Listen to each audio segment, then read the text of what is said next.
Let's check out the Spring 2025 Disneyland Dapper Day. This year is my first time going to the Dapper Day Expo at the Disneyland Hotel. I've been in the parks during Dapper Days before, but I've never actually attended the convention, and I am so thrilled to have been invited by my good friend Brittany this year, especially because there was so much to do and see, and of course I am bringing you along with me. Now, if you follow me on socials, you may know that I am no stranger to getting dressed up going to the parks. However, vintage has not really been in my wheelhouse. That might change because there were so many gorgeous pieces to look through. Obviously, we had to get dressed up for the occasion as well, so my dear friend Brittany went as Tiana, and I did a vintage Snow White inspired look. Sure, granted, it was more of a subtle bound with some vintage accents, but I still thought it was pretty cute. Let's take a closer look at some things that you can do. Mainly, there are a lot of vendors, including cute little cabanas throughout, so you can actually try on the clothes, which I thought was a unique touch. There's a bar and a dance floor, and this is probably also the closest that you're going to get to being able to get a tattoo at Disneyland. There were tattoo artists, or getting a haircut at Disneyland, since there were also barbers and hairdressers. So that was a very cool experience I was not expecting. But like I said, the main draw here really are the vendors, and they have so many uniquely sourced pieces that are all vintage or vintage inspired, and I definitely got inspired for my next year's outfit, that is for sure. Now, as a fuller figured woman, and particularly tall fuller figured woman, I can say that the true vintage pieces are not very size inclusive. Now, that's to be expected and totally understandable, but a lot of the vendors who make their own clothes do make amazing size inclusive garments, and there are even some vendors who had measuring tapes to help you find the best sizing for their garments. And yes, there are lots of options for the boys too. This is not just for the ladies, so if there are any guys out there who need some vintage items, they've got you covered. My main tip is to go in with an open mind where the pricing is concerned specifically, because if they are true vintage items, then they were lovingly sourced and sometimes even restored.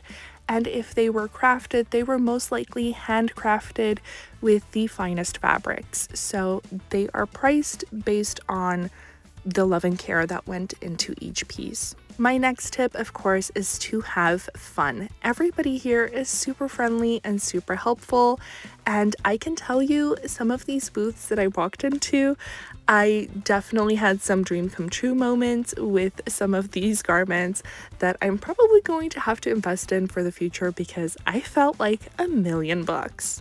My final tip of the day is to make sure you get everybody's contact information. If you really loved something, chances are they either have a showroom or a store that they're selling out of, or at the very least, they're selling online. So that way you can connect with them in the future if you weren't able to buy something day of, or if you bought something and you want more of it, so you can buy and shop with these artists for years to come. Fashion is a big part of my park going experience, and I've been reflecting on that a little bit today. Fashion is more than fabric and thread. It's a form of storytelling. The swish of a skirt, the tilt of a hat, the gleam of a vintage brooch. Each piece carries a memory, a mood, a moment in time. At Disneyland, where every corner is a scene and every guest is a character, what we wear becomes part of the magic. It helps us step into the story, not just as spectators, but as living, breathing parts of the world that we love. Thanks for coming along. If you enjoyed this glimpse into the charm of Dapper Day, don't forget to like, subscribe, and join me for more magical moments to come.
another late teens song, 1918, The Blues My Naughty Sweetie Gives to Me.